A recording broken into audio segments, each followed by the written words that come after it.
Subscribe करें और bell दबाएं ताकि कोई खबर रह न जाए।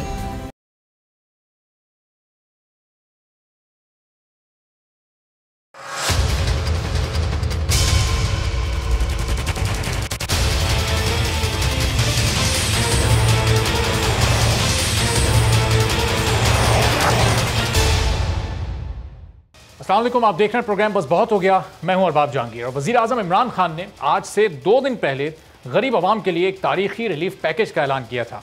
उस रिलीफ पैकेज के साथ ही वज़ीर आज़म ने आवाम को आने वाली तकलीफ के बारे में भी खबरदार कर दिया था और बताया था कि पेट्रोल की कीमत में इजाफा करना हुकूमत की इस वक्त मजबूरी है। वज़ीर आज़म के ऐलान के बाद अभी आवाम खुद को तैयार कर ही रहे थे और सोच ही रहे थे कि आने वाली 15 तारीख को पेट्रोल की कीमतों में लाजमी इजाफा होगा, पेट्रोल एक बार फिर महंगा हो जाएगा। लेकिन इस 15 तारीख में अभी भी 10 दिन बाकी थे कि हुकूमत ने आवाम से ये रिलीफ फ़ौरन ही छीन लिया है और रात गए पेट्रोलियम मसनूआत की कीमतों में अचानक 8 रुपये 14 पैसे का एक बड़ा इजाफा कर दिया गया। नोटिफिकेशन के मुताबिक अब पेट्रोल की कीमत 8 रुपये इजाफे के बाद 137 रुपये 79 पैसे से बढ़कर 145 रुपये 82 पैसे तक पहुंच गई है और ये तारीख की बुलंद तरीन सतह है पाकिस्तान की। इसी तरह हाई स्पीड डीजल की कीमत में भी 8 रुपये से जायद का इजाफा किया गया, जिसके बाद अब उसकी नई कीमत 142 रुपये से जायद तक जा पहुंची है। हुकूमत इस रवा माली साल का बजट पेश होने के बाद से अब तक 9 मरतबा पेट्रोलियम मसनूआत की कीमतों में इजाफा कर चुकी है। 15 जून के बाद से अब तक पेट्रोलियम मसनूआत मजमूई तौर पर 37 रुपये 26 पैसे तक महंगी की जा चुकी हैं और पेट्रोल की फी लीटर कीमत उस वक्त 108 रुपये 56 पैसे थी, जो अब बढ़कर 145 रुपये से जायद हो चुकी है। जबकि हाई स्पीड डीजल भी इसके साथ साथ ही चल रहा है और 110 रुपये से उसकी कीमत बढ़कर 142 रुपये 62 पैसे तक आ गई है। आज एक बार फिर पेट्रोल की कीमतों में इजाफे का दिफा करते हुए वज़ीर आज़म इमरान खान ने यह बताया कि भारत में पेट्रोल अब भी 250 रुपये फी लीटर है। वज़ीर आज़म ने यह भी कहा कि 3 माह में तेल की कीमत $45 से $85 तक पहुंच चुकी है आलमी मार्केट में। लेकिन इसके बावजूद जो मुल्क पेट्रोल इंपोर्ट करते हैं उनमें पाकिस्तान में सबसे सस्ता पेट्रोल इस वक्त मिल रहा है और ये हमने आप जो टैक्सेस हैं, लेवीज़ हैं, इसको कम किया है और इसका फ़ायदा आवाम को दिया है। लेकिन आज से ठीक 4 दिन पहले फाइनेंस डिवीज़न की जानिब से एक नोटिफिकेशन जारी किया गया था, जिसमें बताया गया था कि 1 नवंबर को वज़ीर आज़म ने ओगरा और फाइनेंस डिवीज़न की तजावीज़ से इत्तेफाक नहीं किया था और 16 अक्टूबर के निर्ख ही बरकरार रखने की उनकी जानिब से हिदायत की गई थी। जबकि वज़ीर आज़म हाउस से जो बयान जारी किया गया था कि वज़ीर आज़म ने पेट्रोलियम मसनूआत की कीमतें आवाम के मफाद और उन्हें रिलीफ फराहम करने के लिए बरकरार रखने का फैसला किया है। फिर अचानक दिन बाद फैसला क्यों बदलना पड़ा है? 2 रोज़ पहले एक टीवी प्रोग्राम में वज़ीर ख़जाना शौकत तरीन भी ये कह चुके थे कि IMF की ये बड़ी सख्त शर्त है कि आपको अपना PDL बढ़ाना पड़ेगा, उसके ज़रिए जो आपको टैक्स इकट्ठा करना है वो टारगेट आपको हर हाल में पूरा करना पड़ेगा।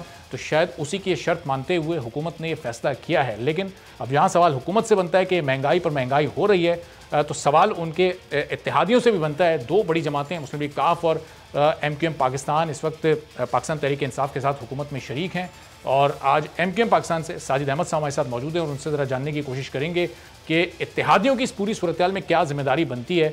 अवाम उनकी तरफ भी देख रहे हैं, हुकूमत की तरफ तो देखते ही हैं, लेकिन ज़ाहिर हुकूमत से उन्हें रिलीफ नहीं मिल पा रहा। तो क्या इत्तेहादी जोर डाल सकते हैं, प्रेशराइज़ कर सकते हैं हुकूमत को कि आप अपने वादे पूरे करें, आवाम को रिलीफ पहुँचाएँ, इतनी महंगाई की चक्की में आवाम को ना पीसें? यही जानने की कोशिश करते हैं। बैरामन तंगी साहब भी पाकिस्तान पीपल्स पार्टी से हमारे साथ मौजूद होंगे। तो साजिद साहब, ये ज़ाहिर है MQM पाकिस्तान इस वक्त पाकिस्तान तहरीक इंसाफ की इत्तेहादी है, माजी में भी आप हुकूमतों के इत्तेहादी रहें।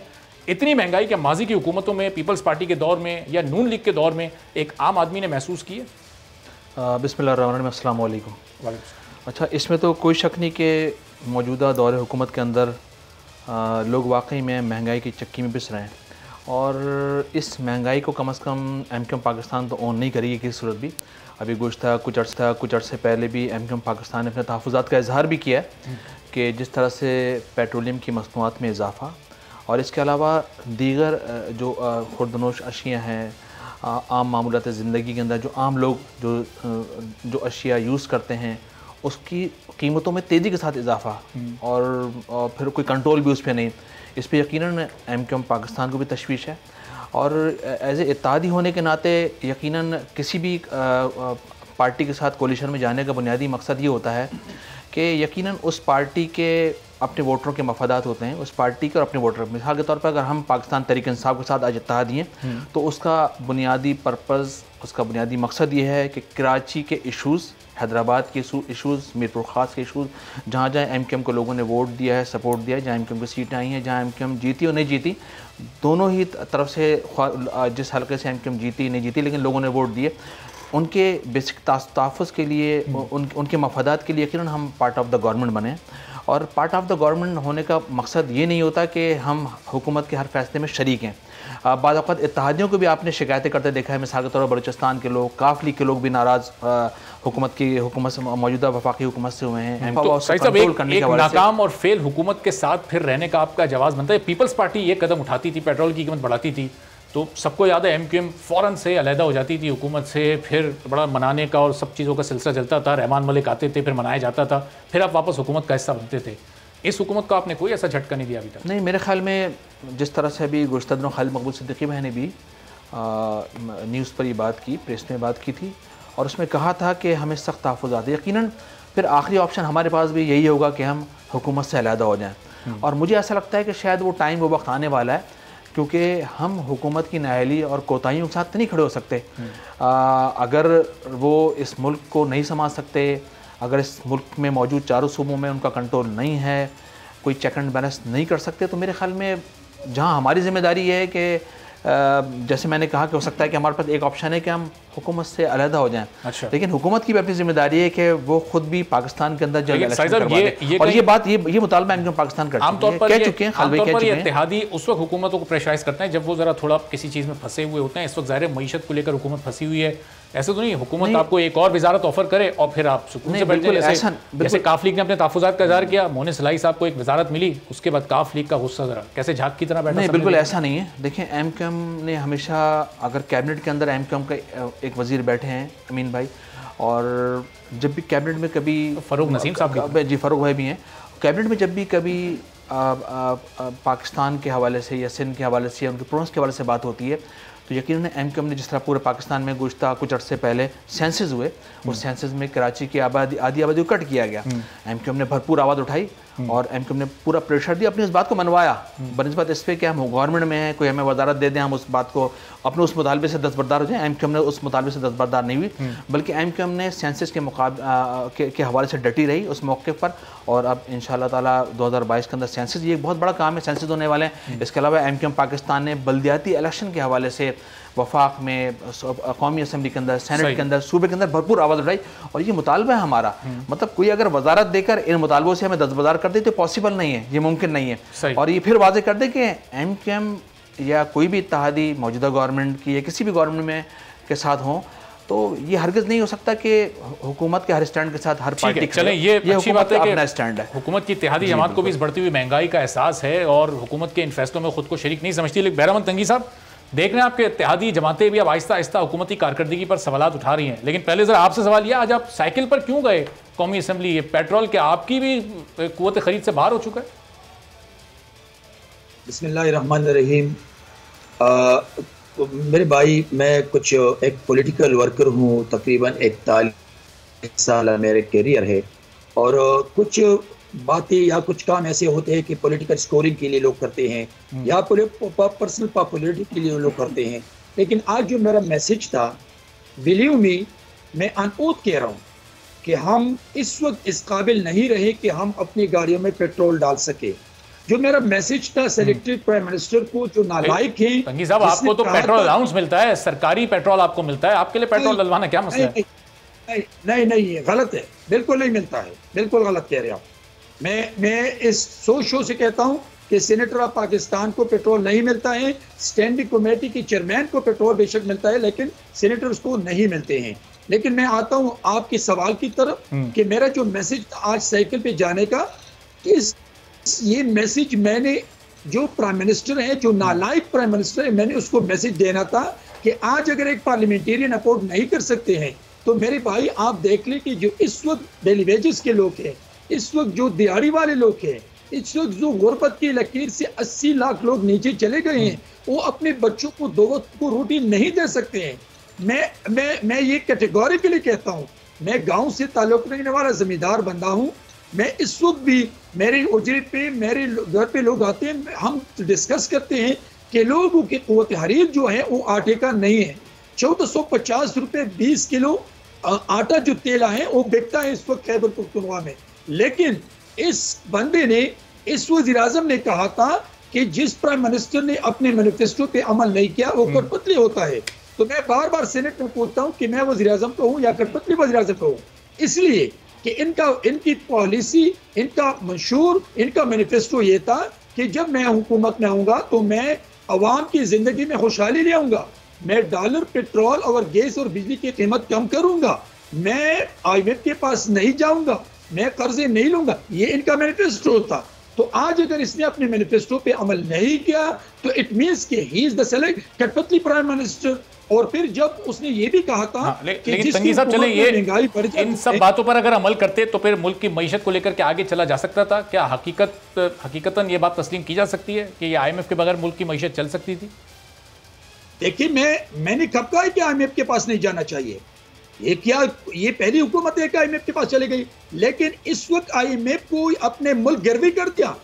IMF ने कहा कि बिजली इतनी महंगी करो, IMF ने कहा कि इतना टैक्स लगाओ, IMF ने कहा कि पेट्रोल की कीमत इतना कर लो।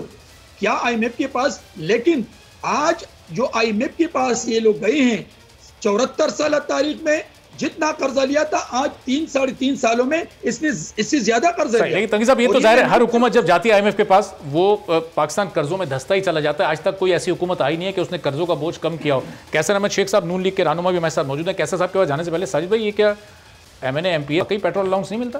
तंगी साहब सही कह रहे हैं? नहीं, अलाउंस नहीं मिलता उनको। खैर, और वो अलग बात है कि सैलरी होती है और दीगर चीज़ें होती हैं, लेकिन बहरहाल ये एक एहतजाज रिकॉर्ड कराने का तरीका होता है कि as a MNA, as a senator इन्होंने ये काम किया।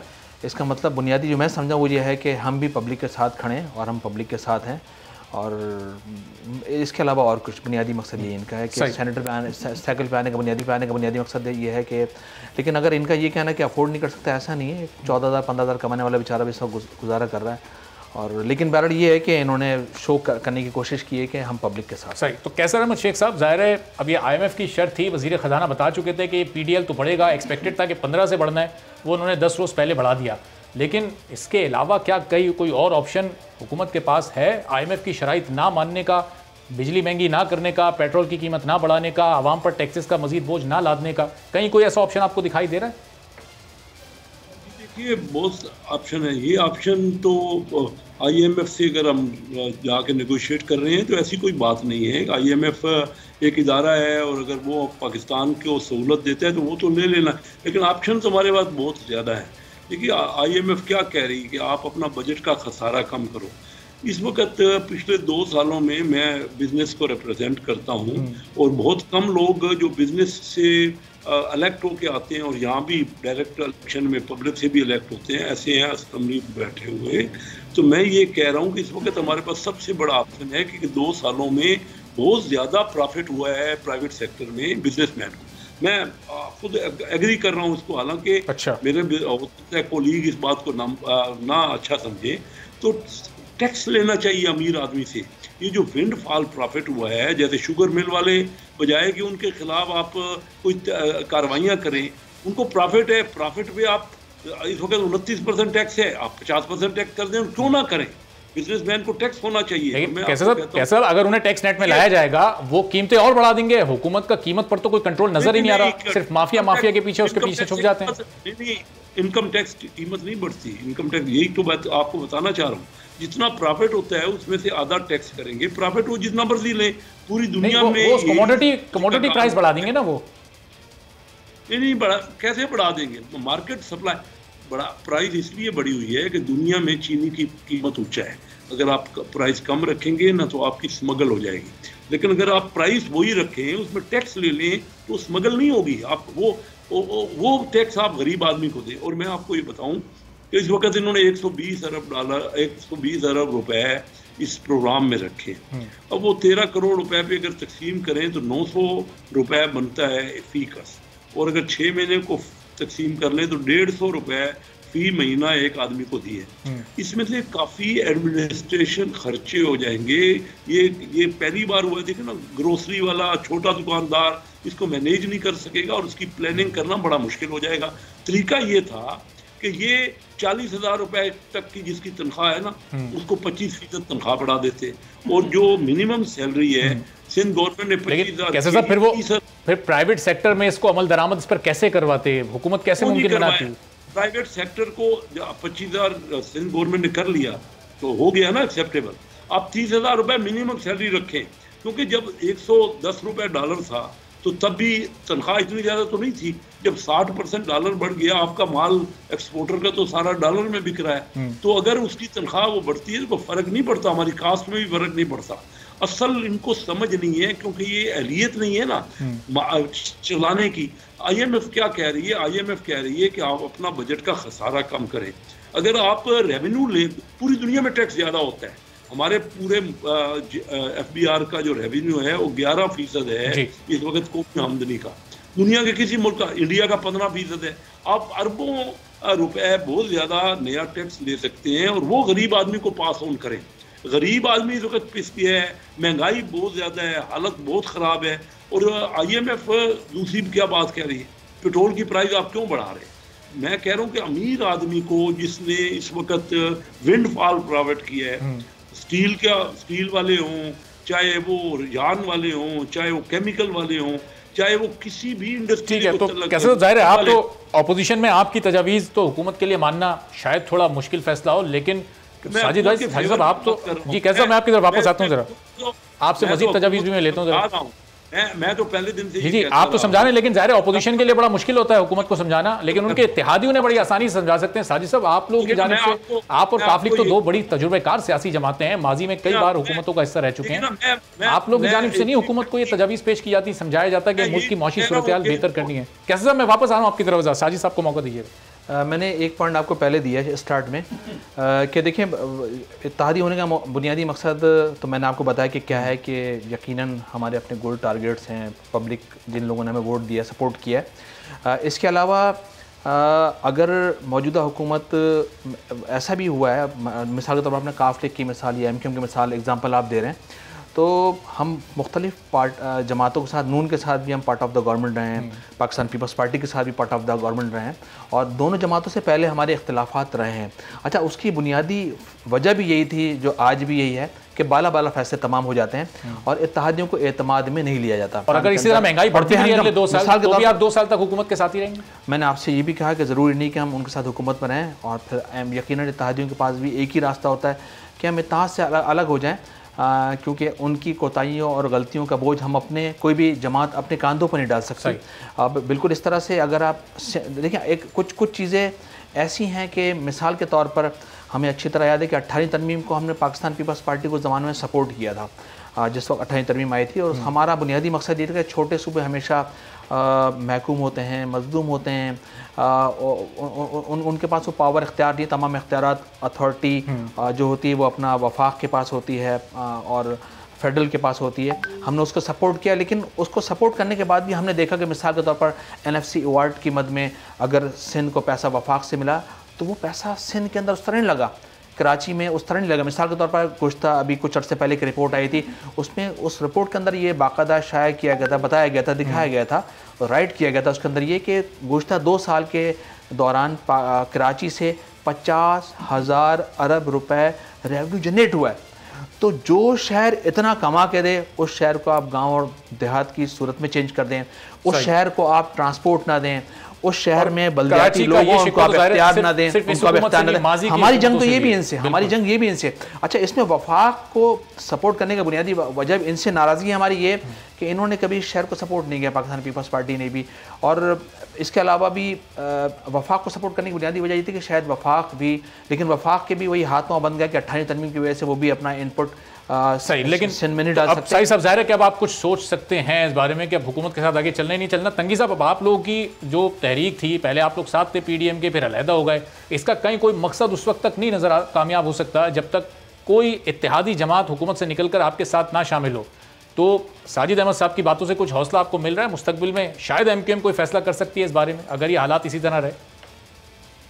देखिए, मैं साजिद साहब की बातों को मैं इंडोर्स करता हूं कि अगर एक जमात हुकूमत के साथ मिल के इत्तेहादी बन जाते हैं और वो हुकूमत का हिस्सा बनते हैं, तो उनका एक सोच होता है कि हमें लोगों ने वोट दिया है ताकि हम लोगों को कुछ डिलीवर करें।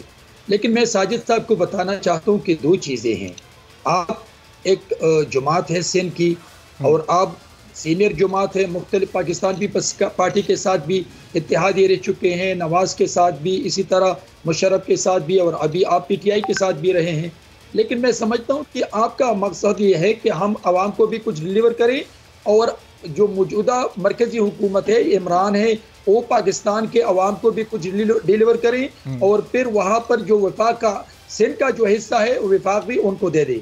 लेकिन अभी 3.5 सालों में सेलेक्टेड प्राइम मिनिस्टर साहब ने न सिंध को अपना हिस्सा दिया, न पाकिस्तान के अवाम को कुछ डिलीवर किया, और न MKM के वर्करों को, गरीब अवाम को कुछ डिलीवर नहीं किया। तो मैं समझता हूं कि अभी इत्तेहादी जमातों का हक बनता है कि वो सोच ले इस इत्तेहाद पे, और जो अवाम के साथ रोजाना रात के अंधेरे में या ऑर्डिनेंस आता है, रात के अंधेरे में या सेशन आता है, रात के अंधेरे में या पेट्रोल बम गिर जाते हैं, तो मैं समझता हूं कि आज तमाम इत्तेहादी जमातों को सोचना चाहिए कि जिस मकसद के लिए इस इमरान को सपोर्ट किया था या इमरान की हुकूमत के हिस्से बने थे, आज सोचना चाहिए कि जिस हुकूमत ने पाकिस्तान के गरीब आवाम का जीना हराम किया है, तो आज उस इत्तेहाद पे सोचें, बाहर निकले। अगर बाहर आ जाते हैं, अवाम के साथ रोड पे निकलते हैं, तो मैं समझता हूँ कि ये जो चोर और करप्ट हुकूमत है, इनसे छुटकारा आसानी से ले सकते हैं। मैं एग्री करता हूं, लेकिन ये तब मुमकिन है जब तमाम अपोजिशन जमातें एक प्लेटफॉर्म पे आ जाएं और मौजूदा हुकूमत जो अवाम के साथ, उसके लिए आपको PDM में शामिल होना पड़ेगा। फिर तमाम अपोजिशन जमातें तो एक पेज पर उसी सूरत में आ सकती हैं जब आप उस इत्तेहाद में शामिल हो। 8 जमातें वहां, आप और ANP अलग हैं। देखिए मेरी बात सुने, PDM भी एक हुकूमत के खिलाफ एक मूवमेंट है। पाकिस्तान पीपल्स पार्टी भी 1 महीने से बिलावल भुट्टो जरदारी साहब की लीडरशिप में पूरे मुल्क में महंगाई के खिलाफ तहरीक शुरू की है, अवाम के साथ खड़ी हैं। लेकिन अगर MKM PDM का हिस्सा बनते या इंडिविजुअल कैपेसिटी में हुकूमत के खिलाफ अवाम में निकलती है, तो ये एक प्रेशर बिल्टअप होता है। ये नहीं है कि एक तहरीक बन जाए, बल्कि तमाम जमातें अपनी हैसियत में भी अगर वो रोड पे हो तो ये मुअस्सर रोल प्ले कर सकते हैं। और ये जो मौजूदा जालिम हुकूमत है, नालायक हुकूमत है, अवाम दुश्मन हुकूमत है, इनसे आराम से छुटकारा ले सकते हैं। सही। तो कैसर अहमद साहब, पीपल्स पार्टी को दावत देते हैं आप PDM में शामिल होने की, और आगे कहीं कोई इस तरह का माहौल बन रहा है कि अपोजिशन ही कम से कम मुत्तहिद हो सके। इत्तेहादी जमातें तो उस वक्त आपके साथ आने का सोचेंगी ना जब आप खुद तो मुत्तहिद नजर आएंगे। अभी तो आप खुद मुनक़सिम अपोजिशन कर रहे हैं इस वक्त, और इसका फ़ायदा पूरा हुकूमत को मिल रहा है। देखिए, इसमें तो कोई शक नहीं है कि इत्तेहादी जमात, पहले तमाम अपोजिशन जमातों को मुत्तहिद होना पड़ेगा। अगर कोई इख्तलाफात हैं तो उसको बैठ के उसका हल निकालना पड़ेगा। और मैं समझता हूँ जो हालात हैं, देखिए पीपल पार्टी जो है महंगाई के खिलाफ एहतजाज कर रही है हर जगह, PDM भी वही कर रही है, तो सारे ख्यालात तो मिल रहे हैं। असम्बली में भी हम एक ही लीडर, हमारा लीडर ऑफ अपोजिशन मियां शहबाज शरीफ साहब हैं, सब उनको तस्लीम करते हैं। लेकिन मैं यहाँ जो अहम बात साजिद साहब ने कही वो कराची के बारे में, मेरा भी तल्लक कराची थे, आपको पता है जी। मैं वहाँ बिजनेस को रिप्रेजेंट करता हूँ। तो बहुत अच्छी बात की कि 18वीं तरमीम में ख्याल तो ये था कि सूबों को जब पावर मिलेगी, अब कराची एक बहुत बड़ा शहर है, MQM का कराची में बहुत काफ़ी उन्होंने यहाँ पॉलिटिक्स यही की, उनका बेस है। तो कराची को कुछ नहीं मिला। कराची सबसे ज़्यादा रेवेन्यू देने वाला शहर है, और मैं समझता हूँ अभी तक ये उनके साथ बैठे क्यों हैं? कैसे कराची की पब्लिक इनको सपोर्ट करेगी कि जब ये कराची के मामलात को ही हल नहीं कर पा रहे, ना कराची में किसी किस्म की कोई डेवलपमेंट हुई, ना वहाँ पे सड़कें बनी, ना पानी वहाँ मुयस्सर है, ना बिजली के हालात हैं, बारिश हो जाती है तो वहाँ जो सूरत है, तो इनको तो चाहिए ना कि अभी फेडरल गवर्नमेंट के जो मामलात हैं उनमें भी उनको फंड भी नहीं मिल रहे, कि फंड जो मिलने चाहिए थे फेडरल गवर्नमेंट का वो तो फंड इनको मिल नहीं रहे। तो मकसद ये कि अभी तक उनके साथ बैठे हैं, तो ये इनको ख्याल कर रहे हैं, इनको क्या पब्लिक के बाद जब जाएंगे तो इनको क्या वहाँ पे सपोर्ट मिलेगी? महंगाई का ये हालत है बिल्कुल। लेकिन अब जैसे साजिद साहब ने भी कहा कि सोच रहे हैं, और कुछ अर्से पहले, अभी चंद दिनों पहले की बात है, खालिद मकबूल सिद्दीकी साहब का भी बयान रिकॉर्ड पे मौजूद है। उन्होंने भी कहा कि अगर ये इसी तरह मामला चलते रहे तो फिर हम कोई भी फैसला लेने का सोच सकते हैं। और अब इत्तेहादी जमातों पर भी इन हालात में, इन सख्त मौशी हालात में बड़ी जिम्मेदारी आयद होती है कि आवाम उनकी जानिब भी देख रहे हैं। बहुत बहुत शुक्रिया साजिद अहमद साहब, बैरामन तंगी साहब, कैसर अहमद शेख साहब हमारे साथ मौजूद थे। एक ब्रेक लेते हैं, और ब्रेक के बाद हुकूमत हमें बताती है कि बड़े बड़े मुल्क भी इस वक्त महंगाई से परेशान हैं। तो अमेरिका में, लंदन में और तुर्की में और सऊदी अरब में क्या इस वक्त सूरत हाल है, वहाँ की महंगाई का आलम भी आपको बताएंगे एक ब्रेक के बाद।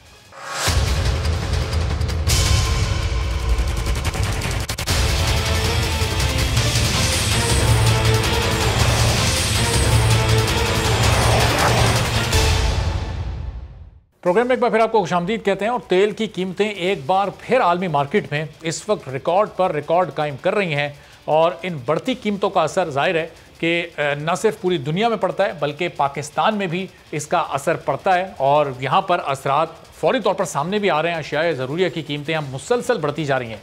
बाकी दुनिया का हाल भी कुछ मुख्तलिफ नहीं है। बरतानिया में गुज़िश्ता दिनों तेल सप्लाई का तारीखी बहरान आया, यहाँ तक कि मदद के लिए फ़ौज को बुलाना पड़ा, लेकिन उस बहरान की वजह से कि जो वजह थी वो ड्राइवर्स की कमी थी, मगर तेल की कीमतें वहाँ भी बढ़ी, जिस पर वज़ीर आज़म बोरिस जॉनसन और वुज़रा अवाम से माजरतें करते पाए गए।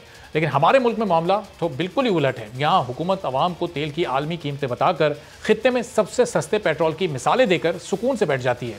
तेल की कीमतें दुनिया भर में बढ़ी हैं और हम तेल पैदा नहीं करते, इसलिए हमें तेल बाहर से मंगवाना पड़ता है। लेकिन अच्छी गवर्नेंस से, बेहतर गवर्नेंस से आवाम को मुश्किल वक्त गुजारने में मदद दी जा सकती है और यही हुकूमतों का बुनियादी काम होता है। मगर हमारी हुकूमत की इस तरफ कोई तवज्जो नहीं है और अगर है भी तो वो सिर्फ बयानात की हद तक ही महदूद है।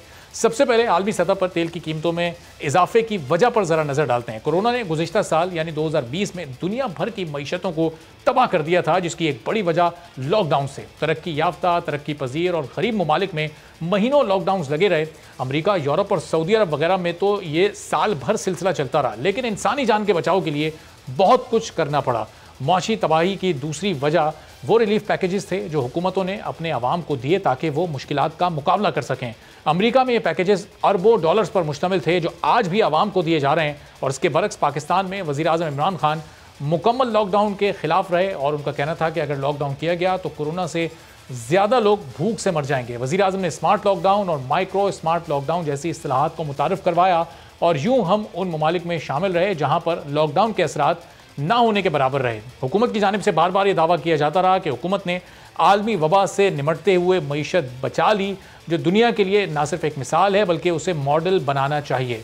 लेकिन दुनिया की बेशतर हुकूमतों को अपने ख़जाने से शहरियों को रिलीफ देना पड़ा, जिससे वहाँ की मईशतों पर शदीद दबाव आया। इंडस्ट्रीज़, ट्रांसपोर्ट और एयर सर्विसेज बंद होने से तेल का इस्तेमाल कम हुआ और इसकी कीमतें तारीख में पहली मरतबा इतनी गिर गई कि माइनस में चली गई और तेल पैदा करने वाले ममालिक दिवालिया होने के करीब आ गए। लेकिन वक्त गुजरा, हालात बदले और अब दुनिया भर में मईशतों का पहिया ना सिर्फ घूमना शुरू हो गया है बल्कि बहुत तेज़ी से घूम रहा है और हर चीज़ की तलब इस वक्त बढ़ रही है। ये तवक्को से ज़्यादा तेज़ी से हुआ है और इसीलिए मुख्तलिफ अशिया की कीमतों पर इस वक्त बहुत दबाव है, जिसमें तेल सरफ़हरिस्त है। अब अमेरिका में इस वक्त महंगाई की शरह 5.4% है, जो गुज़िश्ता 13 साल में सबसे ज़्यादा है, बुलंद तरीन सतह पर है। यूरोप में महंगाई की ये शरह जो है 3.2% है। मुत्तहिदा अरब अमारात में महंगाई की शरह 2.86% है और तुर्की में महंगाई की शरह 19.6% है। और गुज़िश्ता दिनों द इकोनॉमिस्ट की महंगाई के हवाले से एक रिपोर्ट सामने आई थी, बरतानवी जरीदा है, जिसके मुताबिक पाकिस्तान में गुज़िश्ता महीने महंगाई की शरह 9% थी और उस लिस्ट में यानी 50 ममालिक में पाकिस्तान का चौथा नंबर था और पहला नंबर उसमें अर्जेंटाइन का था, जहाँ महंगाई की शरह 51.4% है। महंगाई की 5% से ज़ायद शरह के साथ अमेरिका का उस लिस्ट में 8वां नंबर था, जबकि उस लिस्ट में भारत का नंबर 16वां था, जहां महंगाई की शरह इस वक्त 4.3% है। और हमारे हुक्मरान हमें मुसलसल बताते हैं कि भारत में पेट्रोल इस वक्त 250 रुपये लीटर मिल रहा है, बांग्लादेश में 200 रुपये लीटर है, लेकिन वहाँ पर महंगाई की मजमूई शरह पाकिस्तान से कहीं ज़्यादा कम है। अब इस वक्त जो दुनिया की बड़ी मईशतें यानी अमेरिका, बरतानिया और मुत्तहिदा अरब अमारात वो किस तरह से इस महंगाई से मुतासिर हैं, वहाँ मुकीम पाकिस्तानियों से जानते हैं कि वो उस महंगाई को किस तरह फेस कर रहे हैं और पाकिस्तान के हालात और वहाँ के हालात में उन्हें क्या फ़र्क महसूस होता है। मुत्तहिदा अरब अमारात से मोहम्मद खुर्रम जहांगीर साहब हमारे साथ मौजूद हैं। अमरीकी रियासत टेक्सास से तनवीर अहमद साहब हमारे साथ मौजूद हैं, जबकि बरतानिया से अमजद अली सैयद साहब हमारे साथ मौजूद हैं, जो चेयरमैन हैं इंटरनेशनल प्रोफेशनल काउंसिल यूके के। आप तीनों मेहमानों को खुशामदीद कहते हैं। तनवीर साहब, आप चूँकि अमेरिका में मौजूद हैं, ज़रा आपसे शुरू करते हैं। अमेरिका में इस वक्त महंगाई की जो शरह है वो 5.4% है। हम देख रहे हैं द इकोनॉमिस्ट की लिस्ट में पूरी दुनिया में महंगाई में अमेरिका का इस वक्त 8वां नंबर है। गुज़िश्ता 13 साल की सबसे ज़्यादा इस वक्त महंगाई अमेरिका फेस कर रहा है। कैसे हालात हैं वहाँ पर और पाकिस्तान से कितने मुख्तलिफ हैं तनवीर साहब? जी अस्सलाम वालेकुम सर। जो पाकिस्तान के हालात जो है ना, वो कोई अमेरिका से कोई ख़ास फ़र्क नहीं है। अगर अमेरिका की अगर आप ग्राउंड रियलिटी देखेंगे तो ये 5.3 जो आप शरह बता रहे हैं ये बहुत कम है। जो भी यहाँ पे कमोडिटी कास्ट है या जो इंपोर्ट कास्ट है, गाड़ियों को देख लें, तेल की कीमत को लेके देख लें, तो इसमें मेरी नज़र में जो है ना ये डबल डिजिट्स में इन्फ्लेशन यहाँ पे है, जो कि कोई भी दुनिया की गवर्नमेंट जो है ना वो इसको एक जाहिर नहीं करना चाहती ताकि एक इकानमी जो है ना कोलैप्स ना हो जाए। अब इस इकानमी को बचाने के लिए जैसे आपने जिक्र किया कि अमेरिकन गवर्नमेंट ने अरबों नहीं, मेरी नज़र में खरबों डॉलर जो है ना वो इकानमी में डाले हैं ताकि इकानमी किया जा सके। तो ये जो ग्राउंड रियलिटी है सर, ये 5.3 नहीं है, मेरे ख्याल में ये 12-13% के करीब है। अब आप देखें कि हालांकि अमेरिका की जो इंपोर्ट है वो कम है एक्सपोर्ट से, लेकिन पाकिस्तान का सबसे बड़ा मसला यही है कि जो पाकिस्तान में तेल होते हुए भी हम तेल को इंपोर्ट करते हैं, गाड़ियां बहुत ज़्यादा इंपोर्ट होती हैं। आपने शायद देखा ही होगा कि पाकिस्तान में जो फिस्कल ईयर 21 है उसमें शायद 29,000 के करीब कुछ गाड़ियां नहीं। तनवीर साहब, ये जो बेसिक फूड आइटम्स हैं, चूंकि पाकिस्तान में इस वक्त फूड इन्फ्लेशन एक बड़ा इशू है, जो बेसिक फूड आइटम्स हैं अमेरिका में, वहाँ की इन्फ्लेशन को देखते हुए वो किस हद तक लोगों की जो कुव्वत खरीद है, बाइंग पावर है, उसके अंदर हैं, लोग उनको खरीदते हुए मुश्किल महसूस करते हैं, या इस सिलसिले में हुकूमत सपोर्ट करती है लोगों को, वहाँ के गरीब लोगों को? सर ये देखिए बड़ा अच्छा सवाल किया। यहाँ पे हुकूमत जो है ना जिस तरीके से सपोर्ट करती है वो एक लो इनकम वालों को थोड़ा सा करती है, लेकिन अगर आप सिर्फ जो फूड आइटम्स को देख लें तो उसमें भी ऑलमोस्ट 20% से ज़्यादा जो है ना इन्फ्लेशन आ चुकी है।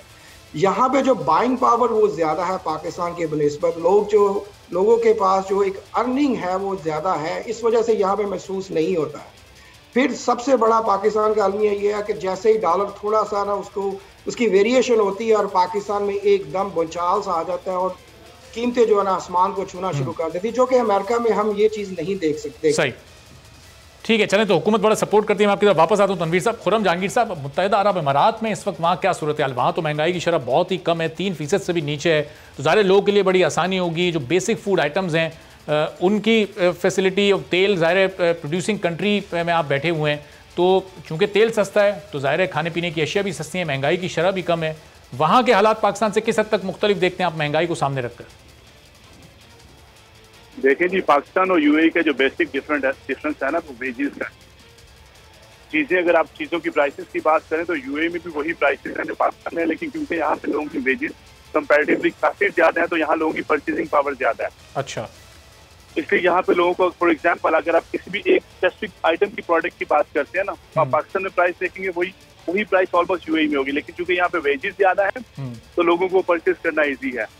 सेकेंडली, ये मार्केट आपको पता है ऑयल बेस्ड मार्केट है, रियल एस्टेट बेस्ड मार्केट है, एंड थर्डली यहाँ पे ट्रेडिंग बहुत ज्यादा है। लास्ट ईयर जब पेंडेमिक ने हिट किया, जब यहाँ पे लॉकडाउन हुआ तो ट्रेडिंग यहाँ पे तो खराब हुई थी, लेकिन उसके बाद रियल एस्टेट मार्केट रिकवर कर गई। उस वजह से इस कंट्री में इन्वेस्टमेंट जो है वो बहुत सीधी आया पिछले 1 साल के अंदर। उसकी वजह से यहाँ पे जो क्राइसिस था ना उसको इन्होंने रिकवर कर लिया ओवर 10 to 12 months।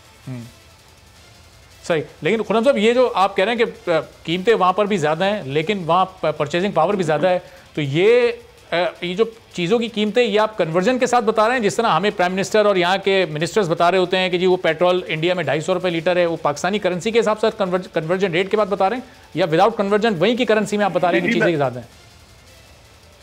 देखिए, ऑब्वियसली अगर आप कन्वर्जन के साथ देखेंगे तो प्राइसेस ऑलमोस्ट सेम रहेंगे, लेकिन चूंकि यहाँ पे मैंने जैसे कहा कि सैलरीज ज्यादा है लोगों की, यहाँ पे परचेजिंग पावर ज्यादा है, इसलिए अगर एक छोटी सी बताता हूँ, अगर आप बिल का पैक लेते हैं यहाँ पे 10 दिन तो पाकिस्तान का वो 470 बन जाता है। पॉसिबल है पाकिस्तान में उससे सस्ता हो, लेकिन चूंकि यहाँ पे लोगों की सैलरीज अच्छी है, वेजेस अच्छी है, इसलिए 10 दिरहम का कोई मिल्क पैक लेना किसी के लिए कोई प्रॉब्लम नहीं है।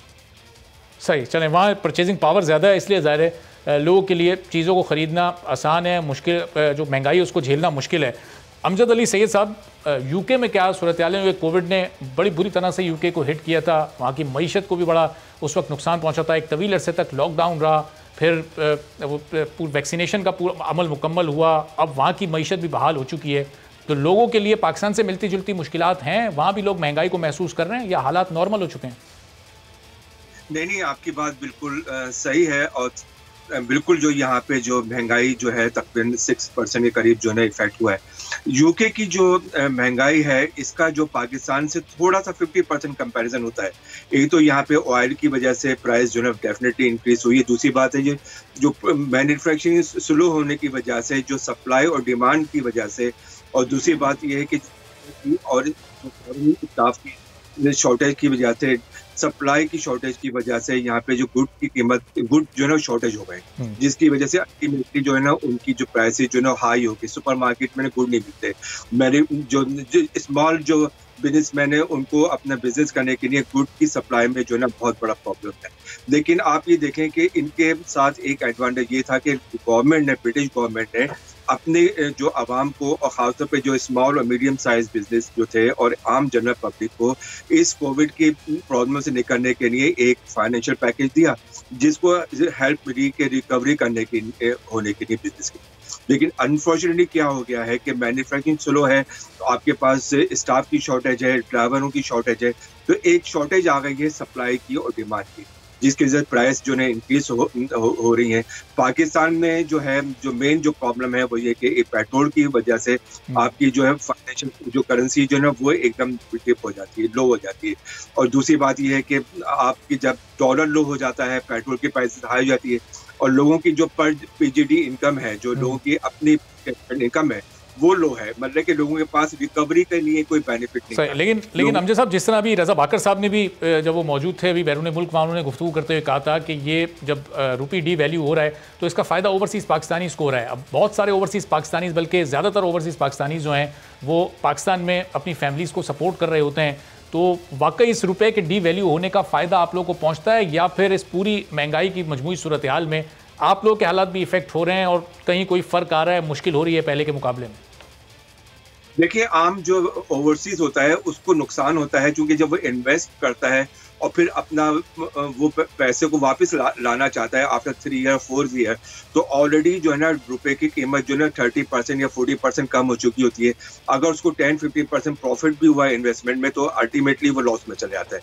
लेकिन जो इन्वेस्टर है, जो कि इम्पोर्टर है या एक्सपोर्टर है, उसको फायदा होता है कि वो पाकिस्तान से जो है ना चीपर गुड जो है ना वो बना के इम्पोर्ट पाकिस्तान से एक्सपोर्ट करता है। तो ये मैं जो एक इम्पोर्ट के जो लोग होते हैं या पाकिस्तान में जो एक्सपोर्ट के लोग हैं उनको फायदा होता है इसके को जो है डी वैल्यू होने से। लेकिन जो मेन प्रॉब्लम पाकिस्तान में जो है वो ये है कि जो पर कैपिटल इनकम है, जो लोगों के आम आदमी है, उसको रिकवरी करने का कोई पैकेज नहीं है, जिसकी वजह से एक आम आदमी की इनकम जो है इतनी लो चली गई है कि उसको 5 रुपए की जो पेट्रोल की जो एक प्राइस हाइक हो जाती है, ये शुगर 120 होती है, वो उसको अफोर्ड नहीं कर पाता। तो गवर्नमेंट को उन लोगों के लिए रिलीफ के लिए कोई पैकेज ऐसा देना चाहिए कि ताकि उनको एक रिकवरी मिले। अमजद साहब, ज़ाहिर है यहाँ की गवर्नमेंट पैकेजेस तो दे रही, लेकिन उसके मैकेनिज्म इतने मुश्किल होते हैं कि उस पर अमल करना, फिर वो उन लोगों तक पहुँचाना वो बड़ा मुश्किल हो जाता है। तो तनवीर अहमद साहब, अब सूरत हाल अमरीका में भी कुछ इसी तरह है। जब ये रुपी डी वैल्यू हुआ है, इसका फ़ायदा फिर आप लोगों को पिछले 3-4 महीने में वाकई पहुंचा है। आप लोग भी ज़ाहिर अपने ख़ानदानों की किफ़ालत बहुत सारे ओवरसीज़ पाकिस्तानीज़ अमेरिका में रहकर कर रहे होंगे, उनके हालात में भी कुछ तब्दीली आई है पाकिस्तान के हालात को सामने रखते हुए? सर नहीं, ये जैसे ये भाई साहब कह रहे हैं ना, ये जो भी ओवरसीज पाकिस्तानी है ना, जो जैसे ये पाकिस्तानी रुपया डी वैल्यू होता है, हमें बहुत ज़्यादा नुकसान होता है। अच्छा, ये जो भी स्टेटमेंट गवर्नमेंट की आई है ना, उसको उनको जो भी उन्होंने स्टेटमेंट किया उसको अगर देखा जाए तो जो आदमी बेसिकली एक्सपोर्ट कर रहा है पाकिस्तान से ना, उसको बहुत ज्यादा फायदा हो रहा है। जो हालांकि जो इंपोर्ट भी करता है ना, तो उसको पैसे ज्यादा ही देने पड़ते हैं। हमें टेक्निकली कोई फायदा नहीं होता, हमें नुकसान ही होता है कई चीजों में। अगर मैं आपको बताऊं कि आज से 20 साल का अगर मैं देखूं तो मैंने एक प्रॉपर्टी ली थी, तो जो उस वक्त जो डॉलर का रेट था, आज के डॉलर के रेट में ना, मुझे अगर मैं देखा जाए तो सिर्फ 5% जो है ना वो प्रॉफिट मिला है। अच्छा, तो ये अगर देखें तो वो 20 सालों में कोई 5% कोई ज्यादा नहीं है, उल्टा नुकसान ही है। अब अगर आप पेट्रोल की प्राइसेस की अगर बात करें, लेकिन तनवीर साहब ये आप बात कीजिएगा, लेकिन तनवीर साहब अगर 4 महीने पहले आप $1000 पाकिस्तान भेजते थे तो वो यहाँ आपकी फैमिली को 1,54,000 रुपये कन्वर्ट होकर मिलते थे, और अगर आज आप भेजते हैं $1000 तो 1,70,000 रुपये उनको मिलते हैं। तो ये 15%, ये 12% का फ़ायदा नहीं है? सर ये अगर आप देखें तो जैसे ही हम शुरू से जो टॉपिक इस पे बात कर रहे हैं कि इन्फ्लेशन इतनी हो गई है, तो अगर 15% से ज्यादा तो पाकिस्तान में तो कमोडिटी कॉस्ट ही 20% से ज्यादा हो गई है, तो उल्टा नुकसान ही है ना। जो चीज आप पहले 200 रुपए की खरीदते थे, आप 400 रुपए की खरीद रहे हैं, तो कैसे जो है ना वो आप इसको बैलेंस करेंगे? सही। तो अमजद अली सईद साहब, अब ये इस पूरी सूरत हाल में ज़ाहिर है इस वक्त पाकिस्तान तहरीक इंसाफ की हुकूमत है और बड़ी कोशिश की जा रही है कि जो बैरून मुल्क मुकीम पाकिस्तानी हैं उनको वोट का हक दिया जाए। खान साहब, आप लोगों के हुकूक के लिए बड़ी बातचीत करते हैं। इस हुकूमत की कारकर्दगी से इस वक्त ओवरसीज़ पाकिस्तानीज़ में क्या वहाँ पर बातचीत होती है? मुतमईन दिखाई देते हैं पाकिस्तान तहरीक इंसाफ की इस कारकर्दगी से? देखिए, जो पीटीआई की गवर्नमेंट है, खासतौर पे इमरान खान की जो गवर्नमेंट है, इमरान खान की जो है इंटरनेशनल तौर पे एक इमेज है, और जो लोग जो है ना उनकी अपनी सिंगल परफॉर्मेंस से जो है ना दे आर एटलीस्ट सेटिस्फाइड। लेकिन जो आप अपने जब इकोनॉमी को देखते हैं और अपने उसको पैसे को देखते हैं, कैपिटल को देखते हैं, तो आपका ये खजाना जो है वो तकरीबन इतना स्ट्रांग नहीं है। अब भले कोई भी आ जाए, इस वक्त कोई भी आपको प्राइम मिनिस्टर बन जाए, जब आपके पास पैसे ही नहीं है तो आप अपने कंट्री को कैसे रन कर सकते हैं और किस तरह लोगों को रिलीफ दे सकते हैं और किस तरह आप हेल्थ और सोशल वेलफेयर में काम कर सकते हैं। इमरान खान के साथ ये प्रॉब्लम आया है। एक तो इनके साथ लेकिन अमजद साहब, इस गवर्नमेंट के रिव्यूज पाकिस्तान से कैसे मिलते हैं आपको? जो रिश्तेदार आपके, जो दोस्त अहबाब यहाँ पर मौजूद हैं, जब उनसे आपकी बात होती है तो वो इन हालात को कैसे आपको बताते हैं कि बहुत सख्त ज़िंदगी गुजार रहे हैं, इन 3 सालों में हालात बड़े सख्त हो चुके हैं उनके लिए, या फिर इस हुकूमत की कारकर्दगी से मुतमईन दिखाई देते हैं और आगे भी सोचते हैं कि यही हुकूमत कंटिन्यू करे? देखिए, अनफॉर्चुनेटली क्या है कि लोग जो है ना महंगाई की वजह से काफ़ी परेशान है। सारे जो लोग, इवन के जैसे हमारी फैमिलीज जो है और पाकिस्तानियों की जो फैमिली जो है, वो सब के साथ प्रॉब्लम ये है कि महंगाई इतनी चली गई है कि उनकी आउट ऑफ रीच चली गई है। अब इसमें जो कंट्रीब्यूटिव फैक्टर जो है, हम सब समझते हैं, गवर्नमेंट भी समझती है, ओवरसीज भी समझते हैं, लेकिन जो पाकिस्तान में जो लोग रह रहे हैं उनके साथ सिर्फ प्रॉब्लम यह है कि उनको तो सिर्फ रिलीफ चाहिए, उनको तो सिर्फ थोड़ा सस्ती गुड चाहिए ताकि वो अपनी फैमिली को रन कर सके। ओवरसीज पाकिस्तानी फैमिली को जो कंट्रीब्यूट करता है वो 40-50% उसकी अपनी जो एक नेक्स्ट टू द किन या जो उनके जो अपने करीब रिश्तेदार होते हैं उनको सपोर्ट करता है। अब मैं फॉर एग्जांपल, एक आदमी अपने भाई को सपोर्ट करता है, 100% सपोर्ट नहीं कर सकता, वो 50-60% अपने पेरेंट को, बहन भाइयों को कंट्रीब्यूट करते हैं, लेकिन 30-40% तो उनको खुद ही कंट्रीब्यूट करना पड़ता है, जो कि बहुत मुश्किल है। इवन के इस पैकेज में भी जो है ना उनको अपने फैमिली को सपोर्ट करना, उन्हें सर्वाइव करना अनफॉर्चुनेटली बड़ा डिफिकल्ट है आजकल के ज़माने में। सही। तो तनवीर साहब, जी अमजद साहब, मैं आता हूँ आपकी तरफ वापस। तनवीर साहब, यहाँ हुकूमत ये कोशिश कर रही है कि आप जितने भी लोग बाहर बैठे हैं उनको वोट का हक दिया जाए, जब यहाँ इलेक्शन हो तो आप लोग भी अपना वोट कास्ट कर सकें। तो ये एक तासुर यहाँ की जो अपोजिशन जमातें वो देती हैं, चूँकि ज़ाहिर है खान साहब की पॉपुलैरिटी बाहर थोड़ी ज़्यादा है, ओवरसीज़ पाकिस्तानी ज़्यादा उनके हक़ में, उनके इंटरनेशनल इमेज की वजह से, तो इसलिए वो ये सब कोशिश कर रहे हैं ताकि अगली हुकूमत भी वो बना सकें। तो ओवरसीज़ पाकिस्तानी इसके इस बारे में क्या तासुरात हैं? जो अपनी कम्युनिटी में आप लोग की बातचीत होती है, तो इस हुकूमत की कारकर्दगी को कैसे रेट किया जाता है अमेरिका की ओवरसीज़ पाकिस्तानी कम्युनिटी में?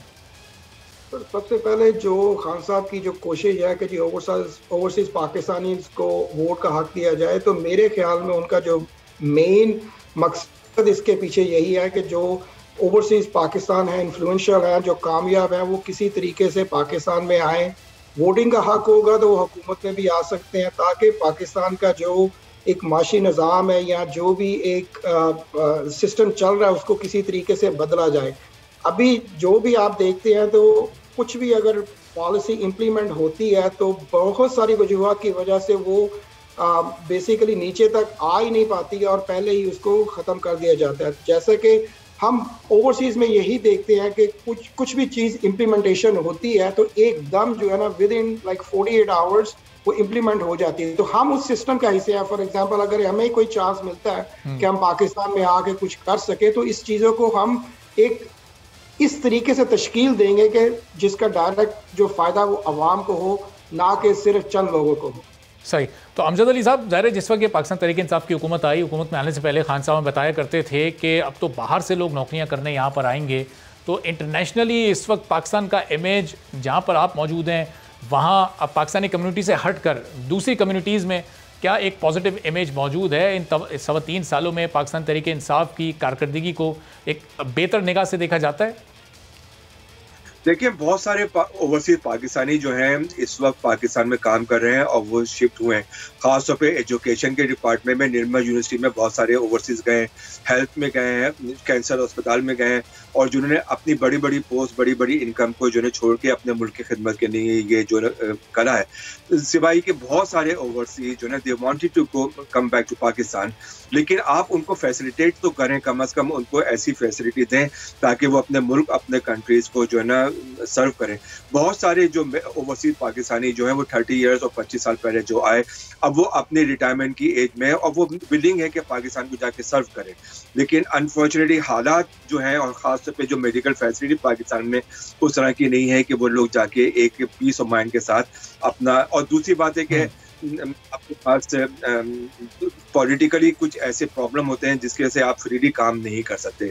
जहाँ तक आपने वो जो एक सवाल पूछ रहे थे कि राइट ऑफ वोट जो ओवरसीज का था, उसमें मैं थोड़ी सी आपके करना चाह रहा था, वो ये कि बिल्कुल रबिश आइडिया है कि ओवरसीज को जो आप वोट देना चाहते हैं, का हक देना चाहते हैं, आप उनको अगर पिक करके और नॉमिनेट करके और असेंबली का मेंबर बनाना चाहते हैं, ये तो डिफरेंट स्टोरी है। आप जो इन्फ्लुएंशियल लोग हैं उनको आप पाकिस्तान पॉलिटिक्स में इंटर करना चाहते हैं, वेल एंड गुड करें, लेकिन जब आप एक ये जो राइट की बात कर रहे हैं तो आप लंदन में, यूके में, अमेरिका में भी पॉलिटिकली तौर पे लोगों को डिवाइड करना चाहिए। ऑलरेडी हमारी डिवाइडेड कम्युनिटी है, हम रिलीजियस तौर पे डिवाइडेड हैं, नवाज शरीफ और पीस पार्टी और पीटीआई में डिवाइडेड है। आप क्या चाहते हैं लंदन की सड़कों पे लोग जो हैं एक दूसरे से दंगा मुश्किल लड़ाई झगड़े कर रहे हो कि आज हमारी वोटिंग है तो आप हमें वोट दो फला। इतना एक रबिश और पुलिस आइडिया है कि आप ऑलरेडी डिवाइडेड कम्युनिटी है, आप इसमें मजीद डिस्प्यूट करना चाहते हैं, लोगों को आप चाहते हैं कि मजीद हेट्रेड। ठीक है, अगर ये इस पर अमल होता है तो ये कम्युनिटी बाहर मजीद डिवाइड हो जाएगी। बहुत बहुत शुक्रिया अमजद अली सैयद साहब बरतानिया से, तनवीर अहमद साहब अमरीका से और मोहम्मद खुर्रम जहांगीर साहब मुत्तहिदा अरब इमारात से मौजूद थे। और दुनिया की बड़ी बड़ी मईशतें भी इस वक्त बैनुल-अक़वामी तौर पर इस बढ़ती हुई महंगाई से मुतासर हुई हैं, लेकिन वहाँ पर सिस्टम्स बने हुए हैं, वहाँ की मईशतें मजबूत थीं, तो उन सिस्टम्स पर अमल करते हुए वहाँ की मजबूत मईशतों ने, हुकूमतों ने अपना किरदार अदा किया और लोगों पर महंगाई का बोझ उस तरह से नहीं पड़ने दिया गया जिस तरह से पाकिस्तान में इस वक्त हालात हैं कि अगर बैनुल-अक़वामी किसी भी चीज़ की कीमत बढ़ती है तो उसका कई गुना असर पाकिस्तान में पड़ता है। और फिर बताया जाता है कि ख़ित्ते में इस वक्त सबसे सस्ता मुल्क पाकिस्तान है, जो कि इस वक्त हक़ाइक़ के बरक्स दिखाई देता है। आज के प्रोग्राम से इजाज़त दीजिए, अल्लाह हाफ़िज़।